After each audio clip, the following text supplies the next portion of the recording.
Oke, Assalamualaikum warahmatullahi wabarakatuh. Nama saya Rita Dewi Agustiarini, Fakultas Ilmu Komunikasi, Universitas Teknologi Sumbawa. Dan hari ini saya akan menjelaskan tentang dan media baru dan masalah lama menggalakkan demokrasi oleh Daniel Eliot dan Amanda Dekker.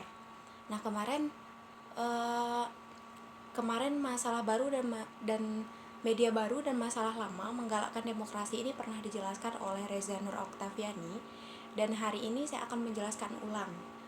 Nah, langsung saja saya akan menjelaskan dari yang pertama, yaitu beberapa peran jurnalis dan warga dalam demokrasi. Nah, di sini ada 3 peran. Yang pertama itu adalah peran jurnalis dalam demokrasi. Nah, jadi peran jurnalis itu di sini untuk menyediakan informasi yang logis dan otoritatif mengenai isu-isu dan peristiwa penting yang termasuk ke dalam isu-isu pemerintahan. Nah, tentu saja berita yang disampaikan itu juga harus melandasi demokrasi, misalnya menjelaskan menjelaskan peristiwa atau isu-isu dengan jelas. Nah, terus yang kedua itu adalah peran masyarakat. Nah, jadi di sini peran masyarakat itu untuk mencari dan menyebarkan informasi melalui teknologi internet. Misalnya, melalui internet ini, masyarakat itu mampu untuk mengeluarkan aspirasinya terhadap kegiatan politik pada saat itu. Nah, terus yang ketiga, di sini ada peran internet. Nah, jadi peran internet itu sendiri adalah sebagai jembatan yang menghubungkan antara masyarakat dan pemerintah. Internet ini itu juga menjadi sebuah penemuan yang sangat demokratif sehingga masyarakat dan pemerintah itu dapat menjalin komunikasi dengan baik. Nah, selanjutnya penjelasan yang kedua itu adalah tentang paradigma itu berubah dalam jurnalisme dan hasilnya itu akan mengubah standar. Nah, jadi di sini pergeseran paradigma itu dikatakan sebagai pergeseran kekuasaan, di mana orang-orang itu tidak lagi menunggu media atau pemerintah untuk mendapatkan informasi. Nah, jadi masyarakat itu dapat berpartisipasi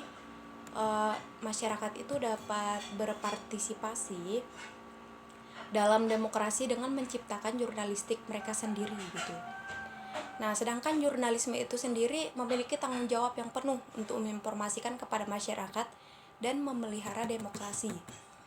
Nah, selanjutnya penjelasan yang ketiga itu tentang moral warga negara. Nah, jadi di sini itu ada beberapa cara masyarakat untuk membentuk sebuah opini yang benar. Adalah yang pertama itu dengan cara mencari opini yang berbeda dan mempertimbangkan opini mereka dengan pendapat orang lain. Dan memanfaatkan jangkauan internet yang sangat luas itu sangat penting agar mereka bisa tahu bahwa opini yang benar itu adalah dengan cara mencocokkan informasi yang didapat, seperti itu. Nah, selanjutnya demokrasi itu sangat erat sekali dan membicarakan mengenai hak-hak warga negara. Nah, hak untuk mengetahui apa yang pemerintah lakukan atas nama masyarakat dan apa yang diharapkan masyarakat melalui pemerintah. Nah, selanjutnya di sini penjelasan yang terakhir itu tentang masa depan demokrasi dan peran jurnalisme. Nah, di sini internet itu sendiri dapat menciptakan masyarakat memperoleh keterampilan dan melakukan hal-hal untuk memajukan kemampuan mereka.